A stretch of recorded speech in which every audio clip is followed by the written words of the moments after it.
तो स्वागत है आप सभी का हमारे एकेडमिक ओरिजिन के मैथ्स क्लास में। Welcome back to chapter 2 polynomials. ये होगा हमारा लेक्चर 2। अब हम लोग लेक्चर 2 में क्या डिस्कस करेंगे? लेक्चर 2 में हम लोग जो भी चीज डिस्कस करेंगे that will be completely a part of class 10th। मतलब क्लास 10th में हम लोग किस किस चीज का बात करते हैं वो सब चीज अब यहाँ इस लेक्चर 2 से स्टार्ट होगा। स्टैंडर्ड फॉर्म्स, जीरोस, उनके ज्योमेट्रिकल मीनिंग, उनके अलजेब्रिक मीनिंग, ये सब चीजों के हम लोग डिस्कशन आज के लेक्चर्स में और अपकमिंग लेक्चर्स में इसके क्वेश्चंस विद प्रैक्टिस हम लोग चेक करेंगे। अब पॉलिनोमियल्स में सबसे पहला बात आया था, उस दिन हम लोग ने देखा था, अगर 3x प्लस 4 ये एक पॉलिनोमियल है तो हम लोग क्या बोले थे कि अगर हम लोग x का वैल्यू नेगेटिव ऑफ 4/3 डाले थे, मतलब x का वैल्यू नेगेटिव ऑफ 4/3 डालने पे क्या वैल्यू आ रहा है इस पॉलिनोमियल पे, तो हम लोग क्या बोलते थे कि x का जो भी वैल्यू है उसको यहां पर प्लग इन कर लेते हैं, नेगेटिव ऑफ 4/3।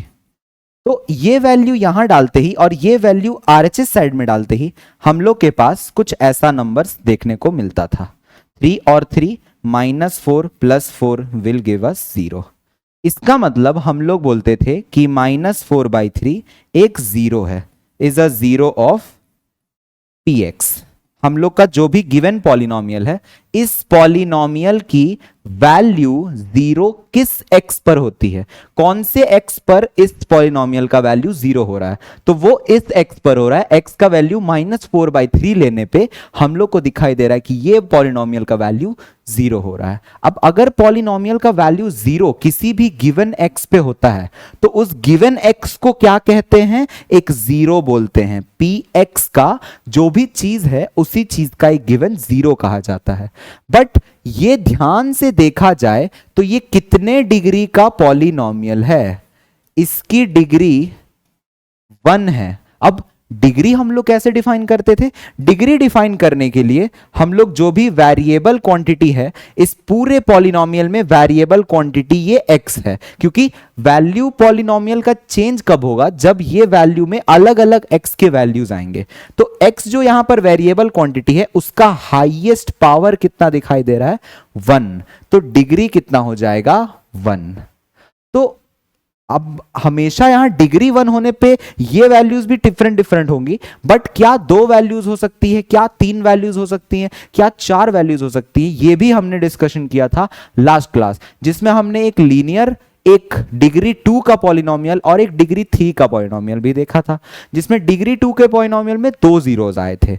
अब उसी चीज को आज हम लोग अपने वे में अंडरस्टैंड करते हैं कि वो डिग्री 2 का 2 जीरोज क्यों आया, डिग्री 3 का 3 जीरोज आएगा, तो वो 3 जीरोज क्या असली में आ रहे होंगे? क्या हम उनको निकाल सकते हैं? क्या हम उनको रियल नंबर्स पे प्लॉट, रियल लाइन पे प्लॉट कर सकते हैं? क्या उस सारे जीरोज का कुछ रिलेशन है कोएफिशिएंट्स के साथ? वो सब चीज आज हम लोग मैथमेटिकल प्रूफ के साथ एंड एज वेल एज उसको अप्लाई करके भी देखेंगे। तो उसके लिए सबसे पहला पार्ट है कि हम लोग कुछ पॉलिनोमियल्स को अच्छे से पढ़ लेते हैं। Polynomials on based on degree. तो आज हम लोग का पहला पार्ट होगा कि हम लोग डिग्री के बेस पे, मतलब वेरिएबल के पावर के बेस पे हम लोग क्या क्या बोल सकते हैं कि पॉलिनोमियल कितने तरह के हो सकते हैं। मतलब डिग्री अगर चेंज हुआ, मतलब डिग्री 1 का है, डिग्री 2 का है, डिग्री 3 का है, तो अलग अलग वैल्यू पे पॉलिनोमियल का कैसे कैसे क्लासिफिकेशन बैठेगा, उसके लिए हम लोग क्या करते हैं, डिग्री 1 को हम लोग बोलते हैं लीनियर पॉलिनोमियल। मतलब कि एक लीनियर फॉर्मेट दिखेगा अगर डिग्री 1 हो तो। अब अगर डिग्री 2 हुआ तो उसको बोलेंगे क्वाड्रेटिक पॉलिनोमियल, और अगर डिग्री 3 होता है तो हम लोग उसको बोलेंगे क्यूबिक पॉलिनोमियल। हालांकि ये हमारे सिलेबस से डिलीट है। क्यूबिक पॉलिनोमियल के बारे में हमें बस इतना जानना है कि इसका जीरोस का ज्योमेट्रिकल मीनिंग क्या होता है और इसका डिग्री 3 होता है और इसका नाम क्यूबिक पॉलिनोमियल होता है। इसके जो रिलेशंस होते हैं कोएफिशिएंट्स के साथ वो अब हमारे क्लास 10th के सिलेबस में डिलीट हो चुका है, इसलिए हम क्यूबिक पॉलिनोमियल पे ज्यादा चर्चा नहीं करेंगे। अब डिग्री 4 क्या होता है, उसको भी एक नाम दिया जाता है मैथमेटिक्स में बाई क्वाड्रेटिक पॉलिनोमियल, मतलब इसका बाई क्वाड्रेटिक कहा जाता है इसे। अब सबके स्टैंडर्ड फॉर्म्स लिखते हैं। स्टैंडर्ड फॉर्म्स मतलब क्या होता है कि सबका शक्ल किस तरह से हम लोग को दिखाई देगा। स्टैंडर्ड फॉर्म्स, अब हम लोग देख रहे थे कि लीनियर पॉलिनोमियल का स्टैंडर्ड फॉर्म क्या होता है। जैसे लीनियर पॉलिनोमियल का हमने एग्जांपल देखा था कि लीनियर पॉलिनोमियल को एग्जांपल में हमने 3x + 4 देखा था। तो ये एक ऐसा पॉलिनोमियल है जिसमें कुछ कांस्टेंट है, एक वेरिएबल है और कुछ दूसरा कांस्टेंट है किसी ऑपरेशन के साथ। हो सकता है वो मल्टीप्लाई हो सकता है वो डिवाइड भी हो सकता है कि ये एक प्लस और माइनस में भी चेंज हो जाए। तो उसके लिए हम लोग स्टैंडर्ड फॉर्म में उसको कैसे लिखेंगे, सिंपल एक वेरिएबल प्लस इसके पीछे एक कांस्टेंट हो सकता है, इसके पीछे एक आगे कांस्टेंट हो सकता है। तो कांस्टेंट को अगर हम लोग लिखना चाहे तो यहां ax + b लिख देंगे, जहां पर क्या बोलेंगे कि a एंड b क्या है, हमारे कांस्टेंट्स हैं। मतलब ये कुछ नंबर्स होंगे, a और b कुछ नंबर्स होंगे। अगर हमने बोला जाएगा कि बताओ 3x + 9 में a और b का वैल्यू क्या है, तो a और b का वैल्यू यहां पर क्या बैठेगा, सिंपल हम लोग क्या बोलेंगे कि a और b का वैल्यू कंपेयर कर लेते हैं। इसको हम लोग कंपेयर करेंगे ax + b के साथ, तो हमें दिख रहा है कि a का वैल्यू 3 है और b का वैल्यू 9 है। तो इससे हम लोग क्या करेंगे, स्टैंडर्ड फॉर्म से कोई भी लीनियर पॉलिनोमियल को कंपेयर कर सकते हैं। तो उससे हमारा क्या होगा, कोई भी लीनियर पॉलिनोमियल का कोएफिशिएंट्स के पीछे आने वाले कांस्टेंट्स कौन से टाइप के कांस्टेंट्स है वो पता चल जाएगा। ये सब नेचर पता करने के लिए होता है। अब क्वाड्रेटिक पॉलिनोमियल में आते हैं। क्वाड्रेटिक पॉलिनोमियल में हमने देखा है कि किस टाइप की चीज होते हैं। क्वाड्रेटिक पॉलिनोमियल जो होता है वो डिग्री 2 का होता है। तो डिग्री 2 का अगर मैं बात करूं तो लास्ट क्लास हमने कुछ पॉलिनोमियल्स डिस्कस किए थे। ऐसे पॉलिनोमियल्स थे x² + 3x + 2, मतलब जिसका डिग्री 2 दिख रहा था, जिसका हाईएस्ट पावर 2 अवेलेबल था। तो जिसका हाईएस्ट पावर 2 है उसको बोलते हैं कि वो एक डिग्री 2 क्वाड्रेटिक पॉलिनोमियल है। तो डिग्री 2 का जो स्टैंडर्ड फॉर्म होता है वो भी सेम होता है। एक x² वाला टर्म होगा, एक x वाला टर्म होगा और आगे कुछ ना कुछ एक कांस्टेंट आ रहा होगा। तो वो कांस्टेंट को भी हम लोग कैसे डिनोट करते हैं, लेटर्स में उसको सिंपल डिनोट कर लेंगे। यहां ax², यहां पर bx और अगला एक कांस्टेंट आ रहा होगा c, फिर सबके बीच में क्या डाल देंगे, प्लस का साइन। तो ये हो गया हमारा स्टैंडर्ड फॉर्म क्रिएट। मतलब इसी फॉर्म पे अब हम लोग जितने भी क्वाड्रेटिक्स पढ़ेंगे, क्वाड्रेटिक इक्वेशन चैप्टर में भी ये स्टैंडर्ड फॉर्म रहेगा। जो भी क्वाड्रेटिक पॉलिनोमियल रहेगा उसको इससे कंपेयर किया जाएगा। तो इसका हम लोग कंपैरिजन अभी देखेंगे भी। क्यूबिक पॉलिनोमियल कैसे लिखा जाएगा, जैसे डिग्री 2 का पॉलिनोमियल को बोलते हैं हम लोग क्वाड्रेटिक, उसी तरह क्यूबिक पॉलिनोमियल कैसे लिखा जाएगा। क्यूबिक पॉलिनोमियल लिखने का तरीका है x³ x² x। ये एक स्टैंडर्ड तरीका लिखने जा रहे हैं हम लोग कि क्यूबिक पॉलिनोमियल कैसे लिखा जाएगा। डिग्री 2 था तो देखो डिग्री 2, डिग्री 1, डिग्री 0, मतलब कांस्टेंट टर्म आ गया। डिग्री 3 है तो डिग्री 3 स्टार्टिंग का होगा, फिर डिग्री 2, फिर डिग्री 1, फिर डिग्री 0। तो इस तरह से क्या होता है, ये डिसेंडिंग पावर्स में चलते रहता है।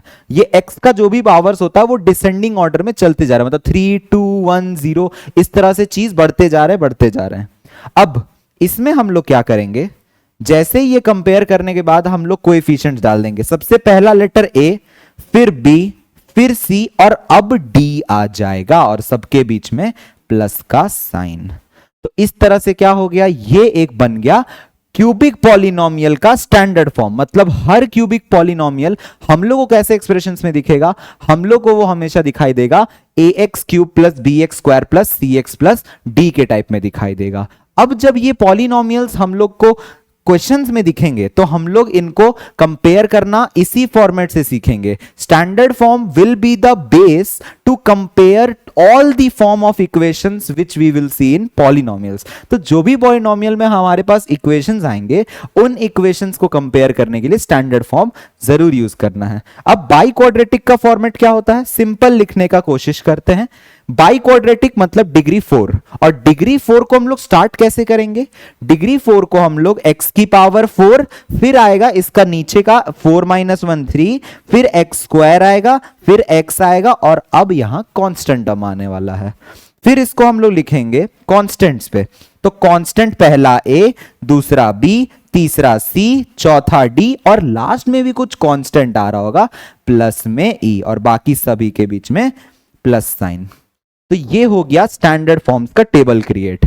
डिग्री पे कैसे कैसे क्लासिफिकेशन करना है, degree 1 linear, degree 2 quadratic, degree 3 cubic, degree 4 by quadratic.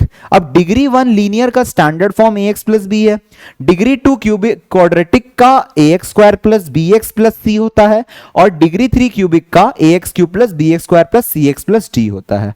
तो इस टाइप से हम लोग कंपेयर करते हैं। तो अब हम लोग देखेंगे कि ये सारे क्वेश्चंस को कैसे कंपेयर किया जा सकता है पॉलिनोमियल के साथ। तो पहला जो पॉलिनोमियल है वो डिग्री 1 का है, तो इसको लिखने के लिए हम लोग क्या बोलेंगे कि ये एक लीनियर पॉलिनोमियल है। अब इसका कंपैरिजन करने के लिए इसका स्टैंडर्ड फॉर्म होता है ax प्लस b, मतलब x की एक पावर और पीछे कोएफिशिएंट आगे कोएफिशिएंट। तो हमको x का कोएफिशिएंट यहां a दिख रहा है, x के पीछे वाला टर्म को उसका कोएफिशिएंट बोलते हैं। तो x का कोएफिशिएंट a है, यहां x का कोएफिशिएंट 4 है, तो a का वैल्यू 4 है, और b जो ये टर्म के बाद का कांस्टेंट है वही इस टर्म के बाद का कांस्टेंट है, तो b यहां क्लियरली पाई दिख रहा है।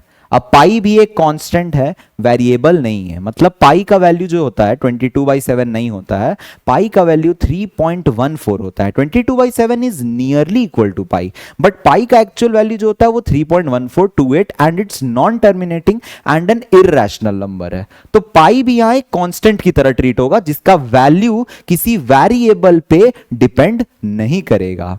अब नेक्स्ट पॉलिनोमियल को देखते हैं, 7x square plus 9x plus 32। Clearly यहां दिख रहा है कि डिग्री 2 है, तो इसे हम कहेंगे क्वाड्रेटिक पॉलिनोमियल। ये कौन सा पॉलिनोमियल कहलाएगा, क्वाड्रेटिक। अब इसका स्टैंडर्ड फॉर्म, तो इसका स्टैंडर्ड फॉर्म होता है ax square plus bx plus c, जहां पर x स्क्वायर का कोएफिशिएंट a है, यहां पर x स्क्वायर का कोएफिशिएंट 7 है, तो a का वैल्यू 7 है, x का कोएफिशिएंट b है, x का कोएफिशिएंट 9 है, तो b का वैल्यू 9 है, और c जो कांस्टेंट टर्म है जिसमें x का क्वांटिटी प्रेजेंट ही नहीं है, x है ही नहीं यहां पर x किस में प्रेजेंट नहीं है, 32/3 में, तो c का वैल्यू कितना है, 32/3 है। अब आगे बढ़ते हैं, ये कौन सा डिग्री का पॉलिनोमियल है, ये क्लियरली डिग्री 3 का है, मतलब ये डिग्री 3 का जो पॉलिनोमियल कहलाएगा उसे कहेंगे क्यूबिक पॉलिनोमियल। तो क्यूबिक का कैसा स्टैंडर्ड फॉर्म होता है, ax cube plus bx square plus cx plus d, मतलब एक एक करके डिग्री को इन डिक्रीजिंग ऑर्डर में करते जाना है। अब x क्यूब का कोएफिशिएंट a है, x क्यूब का कोएफिशिएंट 4 है, इसका मतलब a का वैल्यू क्लियरली 4 हो गया, b x स्क्वायर का कोएफिशिएंट है, x स्क्वायर का कोएफिशिएंट 3 है, तो b का वैल्यू क्लियरली 3 हो गया, c x का कोएफिशिएंट है, c यहां पर 9 है, तो c का वैल्यू 9 हो गया, और d यहां पर कांस्टेंट टर्म है जो x के बिना है, यहां पर d 27 दिखाई दे रहा है, तो d का वैल्यू 27 हो गया। अब लास्ट पॉलिनोमियल को देख लेते हैं, लास्ट वाला कौन सा पॉलिनोमियल है, डिग्री 2 है, सबसे बड़ी यहां पर डिग्री 2 है, तो इसका मतलब ये जो है वो बोलेगा कि डिग्री 2 मेरा क्वाड्रेटिक इक्वेशन है, क्वाड्रेटिक टाइप की ये चीज है, ये एक क्वाड्रेटिक पॉलिनोमियल है। अब इसका स्टैंडर्ड फॉर्म क्या होता है, ax square plus bx plus c, लेकिन यहां पर ए का वैल्यू, बी का वैल्यू और सी का वैल्यू क्या क्या है देखते हैं। एक्स स्क्वायर का कोएफिशिएंट, यहां पर एक्स स्क्वायर का कोएफिशिएंट 7 है, तो ए का वैल्यू 7 है। x का कोएफिशिएंट b होता है, यहां पर x वाला टर्म ही नहीं है, मतलब x वाला टर्म इस क्वेश्चन में मिसिंग है। तो जब यहां पर x वाला कोई टर्म नहीं है तो उसका कोई भी कोएफिशिएंट नहीं होता है, b का वैल्यू 0 बैठाया जाएगा, b इज इक्वल्स टू 0। और c मतलब कांस्टेंट टर्म, ये वाला क्वांटिटी को हम लोग c बोलेंगे। c बोलने का रीजन क्या है कि ये क्वांटिटी के अंदर कोई भी वेरिएबल क्वांटिटी एग्जिस्ट नहीं कर रहा है, इसीलिए c का वैल्यू क्लियरली कितना है, 9 है। अब आगे बढ़ते हैं और कुछ क्वेश्चन से हम लोग अपना थ्योरी स्ट्रॉन्ग करते हैं। तो ये हमारे पास और 2 क्वेश्चन हैं, इनसे हम लोग अपना चेक करते हैं कि क्या क्या चीज जानते हैं। क्योंकि ये डिग्री 2 है तो इसे क्वाड्रेटिक कहेंगे, और क्वाड्रेटिक का स्टैंडर्ड फॉर्म अब आप लोग सब धीरे धीरे लिखना तेजी से सीख चुके होंगे, ax square plus bx plus c होता है। और ये वाला कौन सा है, डिग्री 3 है, तो ये क्यूबिक पॉलिनोमियल है, जिसमें हम लोग क्या बोलते हैं, quadratic format ax cube plus bx square plus cx plus d होता है। तो अब डायरेक्ट कंपेयर करना पे आते हैं। डायरेक्ट कंपेयर करने पे कितना दिखाई देगा, a का वैल्यू, b का वैल्यू और c का वैल्यू। a क्या होता है, एक्स स्क्वायर का कोएफिशिएंट, हमेशा एक्स स्क्वायर का कोएफिशिएंट को a बोलते हैं, तो a का वैल्यू यहां क्लियरली 5 है। b क्या होता है, x का कोएफिशिएंट, तो x का कोएफिशिएंट यहां 3 है। और c क्या होता है, कांस्टेंट टर्म, क्योंकि इस पूरे पॉलिनोमियल में कोई कांस्टेंट टर्म नहीं है, तो यहां कांस्टेंट टर्म का वैल्यू होगा 0। मतलब यहां पर कोई भी ऐसा क्वांटिटी नहीं है जो नंबर में प्रेजेंट है, यहां पर नंबर होना चाहिए था बट यहां नहीं है। अब क्यूबिक में आते हैं, तो क्यूबिक में हमें दिख रहा है कि a का वैल्यू, b का वैल्यू, c का वैल्यू और d का वैल्यू क्या है। तो a का वैल्यू क्या है, a का वैल्यू एक्स क्यूब का कोएफिशिएंट है 9, तो a का वैल्यू 9। b क्या है, एक्स स्क्वायर का कोएफिशिएंट, तो यहां 27, तो 27 है। c क्या है, x का कोएफिशिएंट, तो यहां x नहीं है, यहां x प्रेजेंट ही नहीं है, तो c 0 और d 27।